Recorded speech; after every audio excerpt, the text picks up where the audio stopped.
나이 50이 가장 힘든 시간이잖아요. 그러나 버텨온 그 시간을 스스로에게 칭찬해 줬으면 좋겠어요. 잘 살았다. 그만큼 버텼으면 괜찮다. 이제부터는 자기를 위해 조금 이기적으로 살아도 괜찮아요. 그러기 위해 제일 중요한 게 있어요.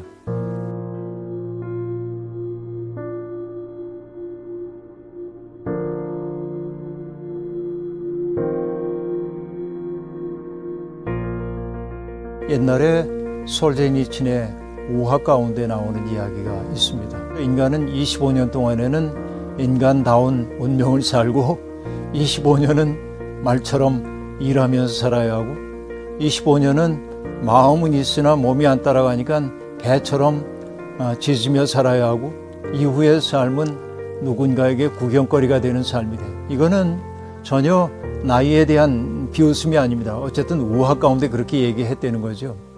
우리의 인생의 과정을 보여주기도 해요. 사실은 청장년의 삶이라고 하는 게 얼마나 고단한지 모릅니다. 직장에서 떨려나지 않기 위해 노력해야 되죠. 가족들 건사해야 되죠. 남성이든 여성이든 모두 힘겨울 수밖에 없어.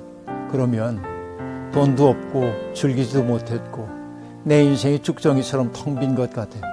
그러나 버텨온 그 시간을 스스로에게 칭찬해 줬으면 좋겠어요. 잘 살았다. 그만큼 버텼으면 괜찮다.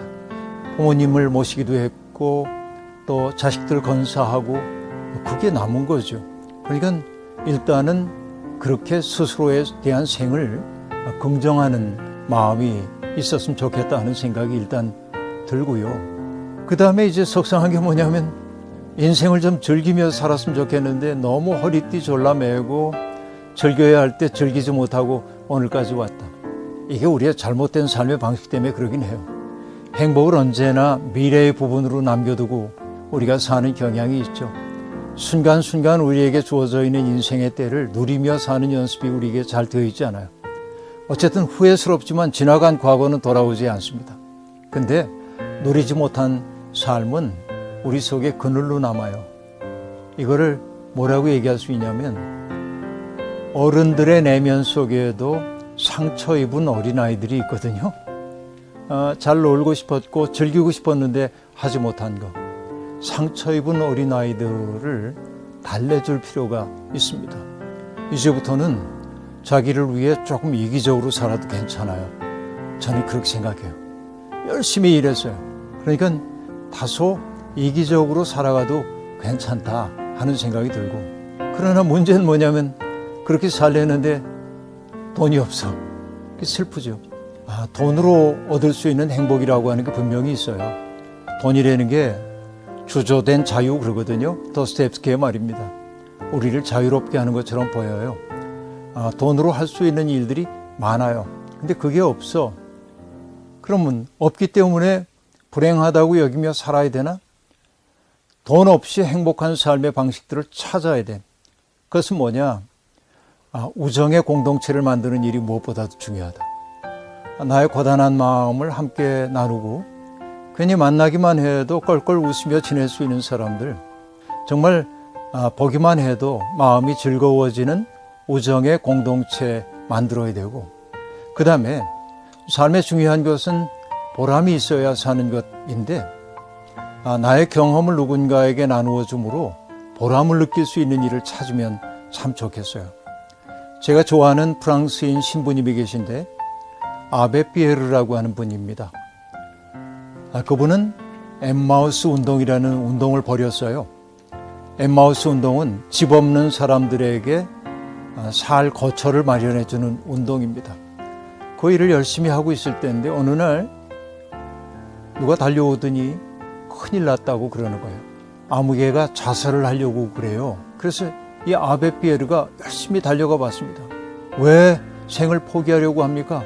그러자 그가 자기 이야기를 꺼냅니다. 어린 시절에 고아가 되었던 이야기, 고아원에서 자라났던 이야기, 성인이 되기 전에 고아원을 떠나가지고 고생스러운 삶을 전전했던 이야기, 가정을 이루어서 행복할 줄 알았는데 아내가 집을 버리고 떠나가고 빈곤 속에 처해 있는 자기의 이 처지를 생각하니까 살아야 할 아무런 이유가 없다는 거예요. 그래서 인생을 끝내려고 한다고 아베 피에르가 대답합니다. 듣고 보니 정말 죽고 싶은 당신의 마음을 알겠소.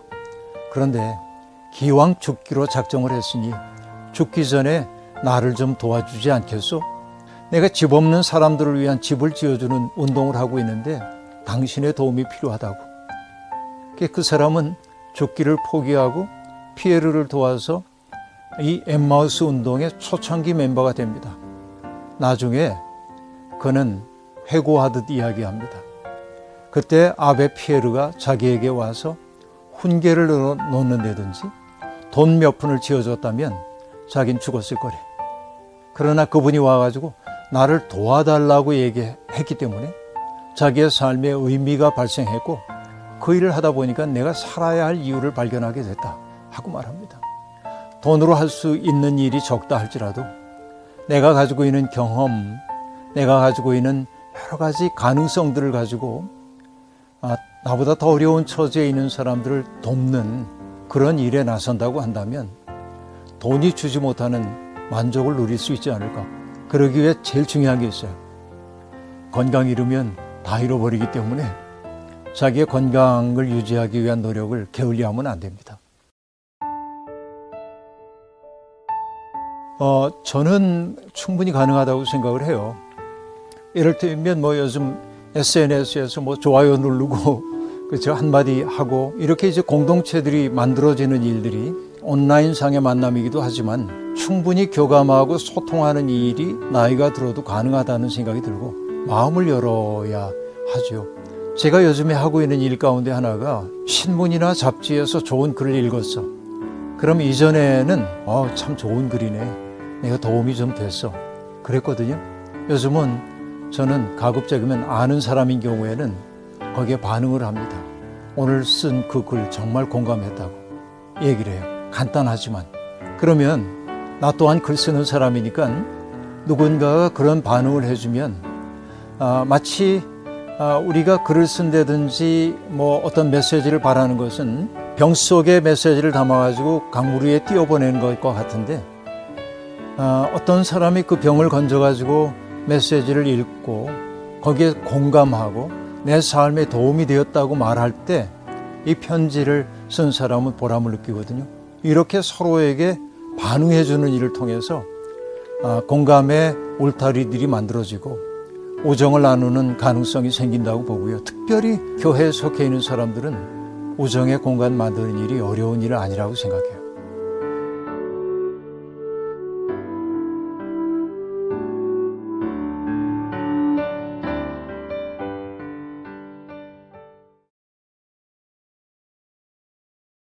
잘 산다고 하는 것은 내가 지금 어떤 때를 지나가고 있는가 하는 것을 알고 그 때에 맞는 아름다움을 살아내는 것이라고 볼 수 있어요. 전도서 기자가 우리에게 들려주는 때가 있죠. 인생엔 모든 것이 다 때가 있다는 겁니다. 심을 때가 있으면 거둘 때가 있고 세워야 할 때가 있으면 허물어야 할 때도 있는 거고 만날 때가 있으면 헤어질 때도 있는 것이죠. 그런데 전도서 기자가 기가 막힌 얘기를 해요. 하나님은 모든 때를 아름답게 만드셨다.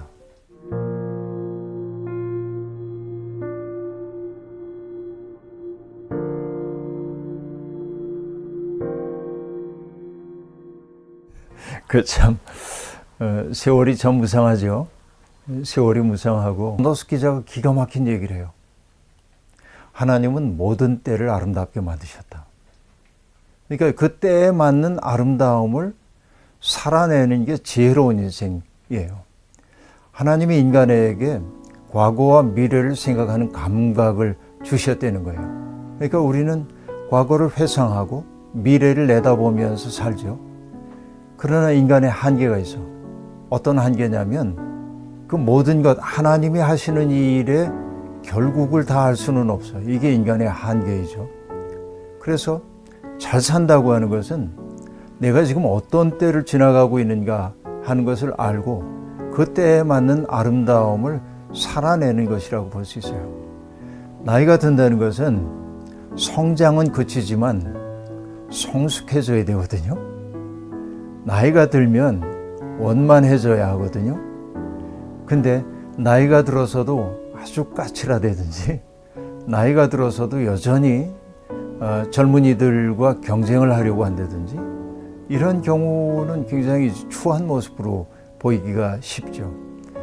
근데 어머니의 주름살을 보고 추하다고 느끼는 자식은 없을 겁니다. 어머니의 흰머리를 보고 추하다고 느끼는 자식은 없을 겁니다. 왜냐하면 그 흰머리와 주름살이 자식들을 위해서 헌신해왔던 세월이 만든 훈장임을 알기 때문에 그렇죠. 그럼 그렇게 볼 수 있는 눈이 있다고 한다면 검버섯조차 고마움일 수 있는 것이죠. 그래서 자기의 때에 맞는 아름다운 인생을 살면 참 좋겠다. 백발의 때가 오는구나. 이 때에 맞는 아름다움이 뭘까? 주름살의 시기가 왔구나. 이 주름에 걸맞는 인생을 내가 살고 있는가? 이 고민들을 좀 해봤으면 좋겠는데요. 자기를 아껴야죠. 너 애썼다. 애쓰는 흔적이 있다. 다만 이제 그 속에 빛이 깃들기를 바라야죠. 중세시대의 성화를 보면 후광들이 있잖아요. 그게 이제 내면의 빛을 드러내기 위해서 외적으로 드러내는 방식인데 예쁘진 않은데 근데 보는 순간 마음이 환해지는 사람이 있거든요. 그건 내면 속에 있는 것들이 밖으로 나오기 때문에 그렇다고 볼 수 있죠. 방식은 없어요. 그냥 그 존재 그 자체가 저 사람 참 따뜻하다. 사람들을 대하는 게 참 정답게 대해주는구나. 저 사람 또 만나고 싶어. 이런 것들이 그 속에 있는 빛이라고 생각을 해요. 사실 또 만나고 싶은 사람이 있잖아요. 만나고 나면 내 마음이 시원해지는 사람. 만나고 나면 나를 잊게 되는 사람. 이런 것들이 빛이 있는 사람이라고 볼 수 있겠죠. 그래서 우리는 내 모습이 외모가 바뀌어가는 것을 서러워할 것이 아니라 그 외모 속에 빛이 깃들지 않는가. 내면에서부터 우러나오는 빛이 그 속에서 나오지 않는 것을 더 서러워해야 하지 않을까. 세상에는 아름다운 모습을 한 사람들은 많은데 그 속에서 거룩을 느낄 수 있는 사람들은 많지 않거든요. 우리에게 주어져 있는 목표가 남들이 보기에 외적으로 얼마나 아름다운가가 아니라 나의 모습이 어떻든지 내면 속에 있는 빛이 사람들에게 비춰져서 나의 눈빛을 보고 있는 사람들이 삶이 순수해지고 맑아지고 깨끗해질 수 있기를 소망한다면 그거 나이 잘 드는 길이 아닌가 그런 생각 드는데요.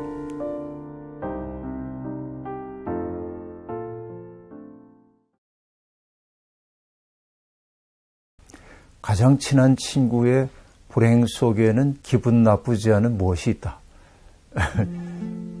정말 이상한 일이긴 한데 그런 요소들이 있어요. 이게 질투라고도 볼 수 있겠는데 저 사람이 누리고 있는 행복이 왜 내게 아니지? 그런 질투심이 일어나죠. 가만히 따지고 보면 나하고 비슷한 사람에 대해서 우리가 굉장히 인색해요. 인색하면 대개는 돈을 안 쓴다든지 남에게 줄 모르는 사람들을 인색이라고 하잖아요. 근데 이건 물질적 차원이고 정신적으로 보면은 다른 사람을 인정하지 않으려는 마음 이런 것들이 인색함이에요.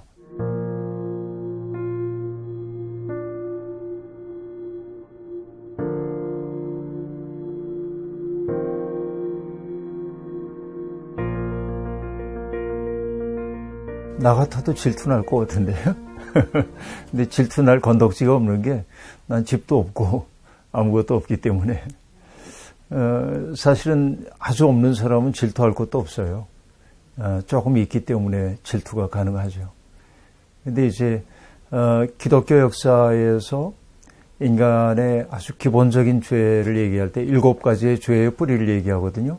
교만으로부터 시작돼서 이제 나중에 탐식 먹는 것까지 이르는 7가지인데 그 가운데 하나가 인색이라는 게 있어요. 인색하면 대개는 돈을 안 쓴다든지 남에게 줄 모르는 사람들을 인색이라고 하잖아요. 근데 이건 물질적 차원이고 정신적으로 보면은 다른 사람을 인정하지 않으려는 마음 이런 것들이 인색함이에요. 근데 가만히 따지고 보면 나하고 비슷한 사람에 대해서 우리가 굉장히 인색해요. 나하고 비교할 수도 없이 정신적으로 높다든지 이런 사람에는 우리가 흔쾌히 박수를 보내는데 사실은 친구가 잘 된 거 보면은 그렇게 흔쾌하지 않죠. 임마누엘 칸트가 한 얘기가 있거든요. 가장 친한 친구의 불행 속에는 기분 나쁘지 않은 무엇이 있다. 정말 이상한 일이긴 한데 그런 요소들이 있어요. 이게 질투라고도 볼 수 있겠는데 저 사람이 누리고 있는 행복이 왜 내게 아니지? 그런 질투심이 일어나죠. 어쩔 수 없는. 우리나라 부동산 공화국이라고 사람들이 말하기도 하는데 사실 집 한 칸 갖는 게 인생의 목표처럼 되어 있는 사람들이 너무 많고 집을 거주하는 장소가 아니라 돈벌이의 수단으로 보고 있는 우리 사회가 상당히 슬픈 거죠. 성서의 기본적 정신은 땅은 하나님께 속해 있다 하는 거잖아요. 땅의 주인은 하나님. 우리가 잠시 여기 머물다 가는 거지 내가 땅을 만든 것도 아니고 또 그 집 속에서 영원히 살 수도 없고 그런데도 불구하고 이제 많은 사람들이 땅을 구획하고 내 것이라고 하고 이게 어쩔 수 없는 우리 세상의 모습이긴 하죠. 가만히 생각해 보면은 옛날에 우리 살던 집들이 다 소박하고 그럴 때는 별로 이 부동산에 오르고 내리기에 그렇게 관심들이 없었어요. 근데 점점 이제 모든 사람들이 그 얘기를 하고 가는 거죠. 왜냐하면은 돈이 우리의 삶을 너무 규정을 하고 있기 때문에 그래요. 돈 많은 사람들이 행복한 사람이라고 하는 신화 속에 사람들이 모두가 다 빠져 있죠. 그러나 부러워한다고 해서 현실이 바꾼다면 부러워해야죠. 질투해서 현실이 바뀐다면 질투도 해야 하겠죠. 그럴 수 없다고 한다면은 투덜거리기보다는 내 삶을 소중히 여기는 그 사람보다 가진 것은 없지만은 내 삶을 어떻게 아름답게 만들 수 있을까 생각을 하면 돼요. 그러기 위해서 뭐냐면은 돈으로 획득할 수 없는 일들이 내 삶 속에 의미 있게 다가와야 하는 거죠. 푸른 하늘을 바라보면서 참 좋다 하고 말한다든지 또 졸졸 흐르는 시냇물 소리를 들으면서 창조의 리듬을 느낄 수 있다든지 피어나는 꽃 한 송이를 보면서 부활의 시범 보듯 바라볼 수 있는 능력이 내게 있다면 경탄할 수 있는 능력이 있다고 한다면 나의 그 부족함, 주머니가 텅 빈 것 이것이 그렇게 비참하게 느껴지지는 않거든요. 그래서 내 삶을 소중하게 볼 수 있는 그런 가능성의 문을 좀 열면 좋겠다. 그러나 동시에 우리가 해야 하는 건 뭐냐면 부동산 가격이 올라서 금방 부자가 되는 이 현실은 고쳐져야 하는 현실이거든요. 왜냐하면 가난한 사람들은 점점 집 마련하기 어렵고 또 젊은이들도 결혼을 해도 도시에 살 수가 없고 집을 장만할 수가 없으니까 이것은 좋은 세상이 분명히 아니죠. 그러니까 우리가 제도적으로라도 이런 세상, 집을 가지고 있는 게 그렇게 자랑스럽지는 않은 여러 채 가진 것이 그런 세상 만들고 집이 투기의 대상이 아니라 거주하는 공간으로서 인식되도록 하는 일이 무엇보다도 필요한 일이라고 생각합니다. 질문한 분이 부러운 그 마음은 알겠는데 자기의 삶을 잘 살아내도록 노력하는 게 그 부러운 마음에 넘어가지 않는 비결 아닌가 생각되네요.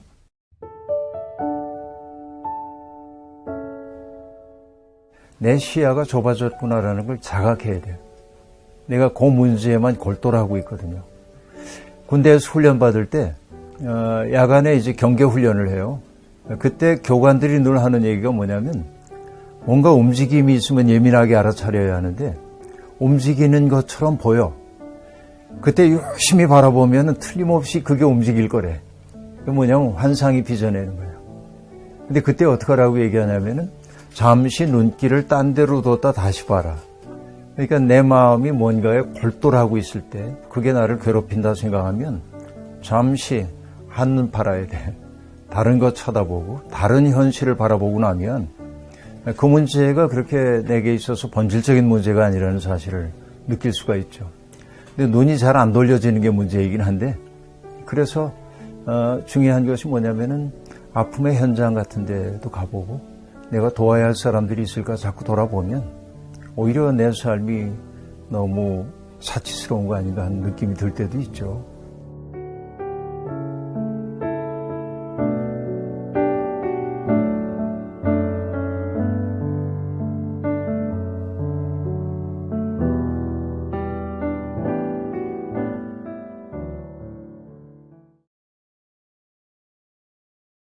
여기서 제일 중요한 거는 사회가 인정해주고 내 양심이 인정해주는 방법으로 그 에너지를 전환시키는 거예요.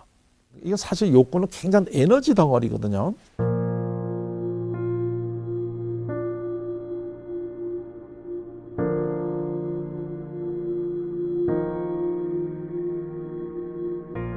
안녕하세요. 저는 고려대학교 심리학과에서 30년을 공부하고 학생들하고 같이 생활한 한성열입니다. 중년이 돼서 자기가 여러 가지 많은 심리적인 변화가 일어나는데 특히 많이 이제 나타나는 것 중에 하나가 외도에 대한 관심이 이제 늘어난다. 나타나는데 예를 들면 내가 어떠한 그 성적인 욕구를 가지고 있는 걸 눌렀단 말이죠. 그러면 다른 사람이 그러한 행동을 한 거에 대해서 과도하게 비난을 해요. 그리고 그걸 비난하는 걸 통해서 그걸 무의식으로 누른 자기 자신의 행동을 굉장히 정당화하고 소위 의인화를 해요. 굉장히 나는 신앙심이 굉장히 깊은 사람이구나라고 스스로 자기를 생각을 하는데 이거는 일종의 자기 기만이에요. 근데 대개의 경우에 교회에 다니는 사람들이 이 정도 수준에서 머물러요. 그렇기 때문에 사실은 교회 다니는 사람들끼리 또는 교회 안에서 다른 사람을 흉보는 일도 제일 많고 부정적인 얘기들이 사실은 교회에서 제일 많이 돌아다녀요. 그 다음에 그럼 이걸 어떻게 풀어나가야 되느냐. 이 행동에 대한 비난을 얘기하면 이거는 사람들이 안 바뀌어요. 그 행동의 밑에 있는 그 마음이 뭘까 하는 거를 받아주면 그때부터 내가 이 마음을 그대로 행동으로 옮기게 되면 상당히 많은 사람들이 힘들어 하는구나. 그리고 결과적으로는 그래 보았댔자 내가 영원히 지키려고 하는 젊음이 지켜지는 것은 아니구나 하는 거를 알게 되고 그 감정을 긍정적인 방법으로 이거를 옮기는데 사용을 할 수 있는 거죠. 사회가 인정해주고 내 양심이 인정해주는 방법으로 그 에너지를 전환시키는 거예요. 이거 사실 욕구는 굉장히 에너지 덩어리거든요. 근데 이걸 마치 뭐하고 똑같으냐면 칼하고 똑같은 거란 말이에요. 칼이라는 게 이 나쁜 사람의 손에 들어가면 사람을 해치는 흉기가 되잖아요. 그렇지만 이 어머니의 손에 들어가면 가족들에게 맛있는 음식을 제공하는 아주 유용한 도구가 되잖아요. 이런 문제를 자꾸 겪으면서 우리가 상담을 했는데 맨 첫 번에는 자기가 굉장히 비도덕적인 사람이고 특별히 자기가 문제가 있는 사람이구나 생각을 하고 굉장히 걱정을 하고 상담을 받았어요. 근데 이제 우리가 이런 얘기를 같이 나누고 그 다음에 당신이 지금 가지고 있는 그 감정이 절대로 이게 무슨 병적인 감정이라든가 비도덕적이기 때문에 생긴 건 아니고 이러이러한 심리적인 이유 때문에 이런 게 왔다 하는 걸 충분히 본인이 깨달았어요. 그리고 난 다음에 이분이 이 자기 주위에 있는 이런 걸 겪고 있는 사람들에게 이러한 거를 좀 알려주고 싶다라고 해가지고 자기가 이러한 그 중년들을 알고 있는 사람들을 모아가지고 이런 걸 알려주는 교육을 하는 이 강사로 유명한 강사로 이게 바뀌었어요. 얼마든지 그런 사람들 우리 주위에 많죠. 이게 그래서 이제 중년의 모토는 꾸밈없이 주는 거예요. 중년은 내가 많은 소스를 제일 많이 이 자원을 가지고 있는 시기거든요.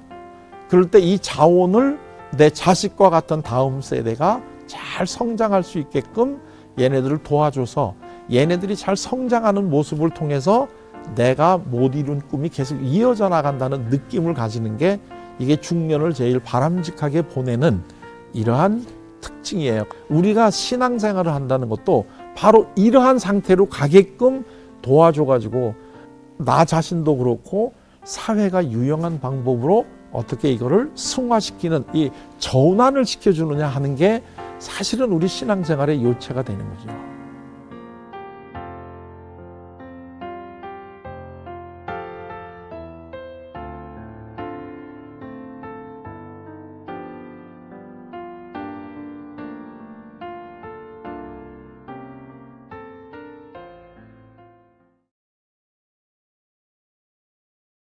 부분적으로 맞을 수 있죠. 누구에게나 부분적으로. 그게 다 맞출 수는 없고.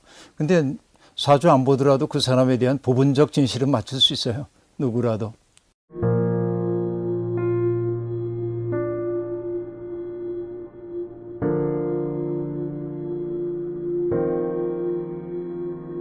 이 중요한 질문을 가지고 잘 믿고 잘 사는 법은 김기성 목사님을 찾아갔습니다. 김기성 목사님은 CBS 기독교 방송의 인기 강사이자 목회자들이 존경하는 목회자로 꼽히는 분이신데요. 목사님, 다 살아있는 질문이에요. 사실 나는 3번은 답이 있는지 모르겠지만 흔하게 할 때 선물을 줘야 되나? 뭐 어떻게 해야 돼? 아, 그런 거 안 돼요. 선물 안 돼.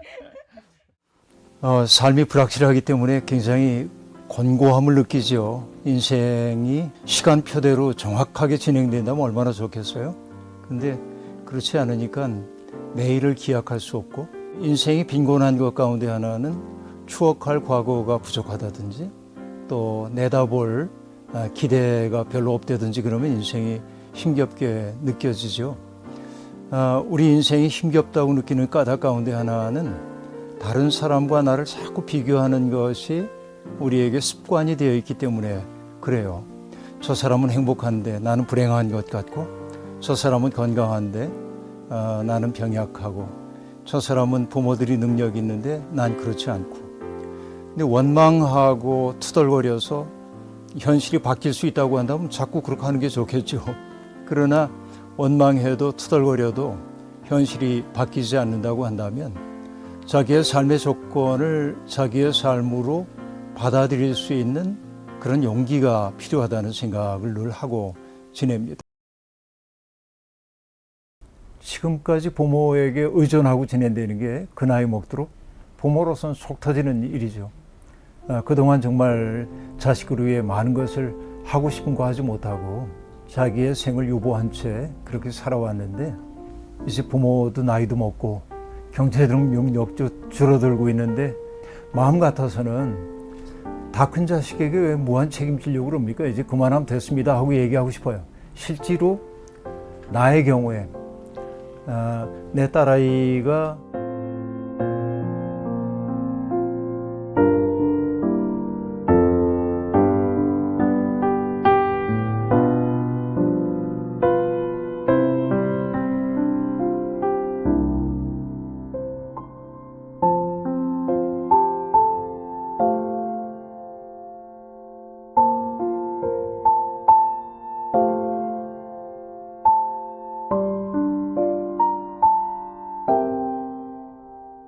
이게 오늘의 우리 사회가 안고 있는 그 아픔의 문제 같기도 합니다. 과거에 공동체라고 하는 게 살아있을 때는 공동체들이 약자들을 품에 안고 갔거든요. 전 그게 이제 가장 아름다웠던 세계라고 보는데, 예를 들면 나 어린 시절 생각해 보면 전쟁 끝나고 얼마 안 돼서 정신을 잃어버린 사람들도 있었고 몸이 불구가 된 사람들도 있었는데, 마을은 그 사람들을 함께 품고 가야 할 사람으로 여겨서 같이 가는 거예요. 이렇게 이 공동체가 살아있을 때 그랬던 거죠. 돈이 주인 노릇하는 세상이 만들어낸 하나의 풍경이라고 볼 수밖에 없는 거예요. 우리가 공동체가 감당하고 있던 모든 일들을 다 돈으로 해결하거든요. 예전에 장례식이나 이런 거 할 때 다 집에서 하잖아요. 손님들 맞이하고 음식 장만하고 다 그렇게 했는데, 지금은 병원에서 모든 걸 다 대행해줘요. 장의사가 다 해주고, 음식도 가족이나 마을 사람들은 아무도 안 합니다. 간편해진 거죠. 뭐만 있으면 돼요. 돈만 있으면 되는 거죠. 그러니까 오랫동안 지속되고 있던 공동체들이 무너지고 나면 개인들이 각자 살아남아야 하는 때가 오는 거죠. 그래서 우리 사회를 얘기하는 게 무한 경쟁 사회니 각자 도생 사회니 이렇게 말하면서 굉장히 살풍경한 일들이 벌어지고 있는 것이죠. 그러니까 오늘날 산다고 하는 것은 경쟁을 내면화하고 사는 것이죠. 내색은 하지 않아도 저 사람과 나를 비교하고, 그러니까 은근히 그 사람의 경제적 능력에 따라서 그 사람을 평가하고, 이것이 이제 우리들 내면 속에 아주 깊이 들어와 있는 하나의 질서가 되어버리고 말았습니다. 그러다 보니까 사람들은 능력 있는 사람이 되고 싶은 거죠. 무시당하기 싫다는 그런 것 때문에 부모들조차도 자기의 자식들이 능력 있는 사람이 되기를 원하기 때문에 그동안 공부 잘해야 돼. 그래서 좋은 대학 가야 하고 또 좋은 직장 가야 되고 그쪽으로만 밀어붙였어요. 문제는 뭐냐? 인생을 향유할 수 있는 능력은 키워주지 않고 경쟁에 익숙한 사람만 만들어냈는데 사실 경쟁에서 이기는 사람은 소수이고 다수는 패배자이거든요. 그러니까 우리가 구조적으로 패배자를 만들어내는 시스템 속에 우리들이 살고 있다. 그러니까 많은 사람들이 도태되지 않기 위해서 경쟁에서 이겨야 된다고 생각하고 스펙을 쌓아야 되고 이러는 거죠. 돈이 모든 것이 되어버린 세상에 살았고 실제로 부모들은 그런 벌판으로 자식들을 내몰았던 거죠. 근데 자식이 내 기대만큼 되어주지 않으니까 속상해. 이 속에 막 화가 쌓이고 있죠. 게다가 자녀들이 20대 후반 혹은 30대가 되면은 부모들이 60대 이상일 가능성이 많은데 본인들도 불안하거든요. 미래에 어떻게 살아야 하는지. 근데 그 아들이나 혹은 딸을 내가 신뢰할 수 있으면 좋겠는데 자꾸 반항하고 이러니까 미운 감정이 자꾸만 쌓여가기 시작하는 거죠. 그들 부자 혹은 부녀에게 필요한 것은 둘 사이의 문제가 어디에 있는지를 놓고 허심탄회하게 이야기를 나누기 시작해야 돼요.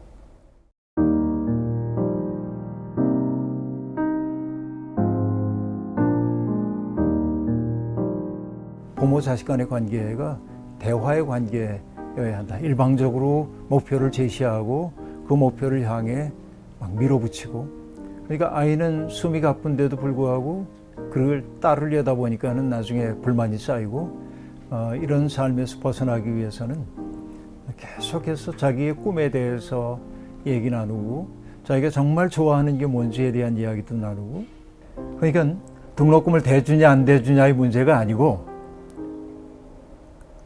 그들 부자 사이에 생겼던 갈등들을 푸는 일이 우선이 돼야 된다는 말이죠. 그러니까 솔직하게 얘기해야 돼. 나는 내게 이런 기대를 품고 있었다.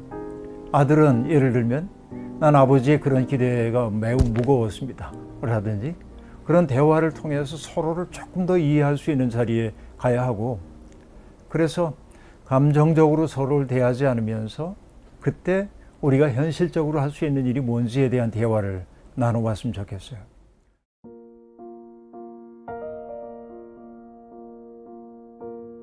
아버지니까 당연히 해줘야지. 이것도 적절한 성숙한 태도는 아니라는 생각이 들거든요. 그리고 나는 젊은이들이 조금 용기를 냈으면 좋겠다 하는 생각도 있습니다. 물론 기회의 문이 그들 앞에 활짝 열려지지 않는 현실이 안타까운 것은 분명하지만은 그렇다고 해서 늘 누군가를 원망하고 지낸다고 내 생이 새로워지진 않거든요. 그래서 원망하지 말고 중요한 건 자기의 생을 자기가 주체가 되어 살 수 있는 연습을 지금부터라도 해야 돼요. 근데 그런 삶이 쉽진 않아요. 왜? 욕망이 평준화된 세상에 우리가 살고 있기 때문에 그렇습니다. 저 친구가 누리고 있는 건 나도 다 누려야 되거든요. 그렇지 않으면 비참해져요, 스스로. 근데 정말 그거 누리지 않으면 비참한 년가? 라고 물을 수 있어야 돼요. 그때 그거 없이도 살 수 있잖아. 그거 누리지 않아도 내 인생이 비참해질 거 없잖아. 이런 내면의 능력이 생긴다고 한다면 욕망의 벌판에서 방황할 이유는 별로 없다 하는 생각. 그래서 아까 향유란 말을 했습니다만 향유는 자기에게 주어져 있는 것들을 한껏 누릴 수 있는 능력일 텐데 꽃 한 송이의 신비 앞에 멈춰 설 수 있는 사람, 흘러가는 구름을 바라보면서 자기의 인생을 생각할 수 있는 사람, 흘러가는 강물 바라보면서 마음이 시원해지는 사람이라고 한다면 굳이 남들이 다 누리는 보편적인 것 누리지 않아도 괜찮거든요. 그래서 우리 사회가 우리를 만들어냈던 주형의 틀 같은 것들이 있어요. 그 틀 속에 내가 머무는 한 삶은 언제나 고단할 수밖에 없겠다. 그래서 그 틀 밖에서 사고할 수 있는 능력이 내게 있는가? 신앙이라고 하는 것은 사실은 다른 삶이 가능하다라고 하는 사실을 일깨워주는 것이거든요. 그러니까 없이 살 수 있는 거예요. 이건 인생의 필수품이야 하고 사람들이 얘기할 때 나는 없어도 괜찮아 이렇게 얘기할 수 있으면 그게 나를 규정하는 힘이 사라지거든요. 난 자유로운 공간이 생기는 거죠. 그래서 그 아버지와 아들이 허심탄회한 대화를 통해서 서로 속상했던 거 다 얘기하고 난 이것 때문에 가슴 아팠다고 서로 얘기하고 그래서 우리가 피차 서로를 받아들일 생각 없이 너무 긴 세월을 왔구나. 이것 때문에 마음 아파하고 그리고 이 자리에서 현실적으로 할 수 있는 일이 뭘까? 그런 후에 그런 지원할 것인가 말 것인가의 문제는 그런 후에 결정해도 늦지 않다. 그 생각이 듭니다.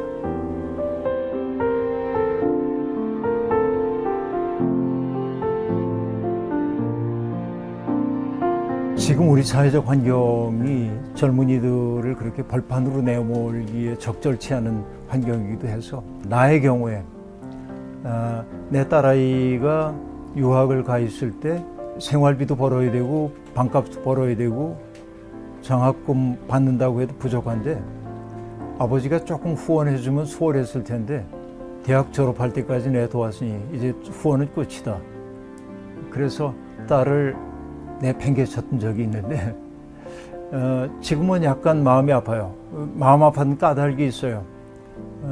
제 딸이 아르바이트 하다가 사고를 당해가지고 어려움을 겪었기 때문에 그 마음 아픔이 내게 있는 건 사실이에요. 그러나 객관적으로 얘기할 수는 없지만 나는 내 자식들에게는 결혼하는 것도 자기들이 알아서 하는 거고 그렇게 했어요. 어떻게 생각해 보면은 불가능한 일일 수도 있지만 그래도 자기들 인생 자기들이 책임지는 거니까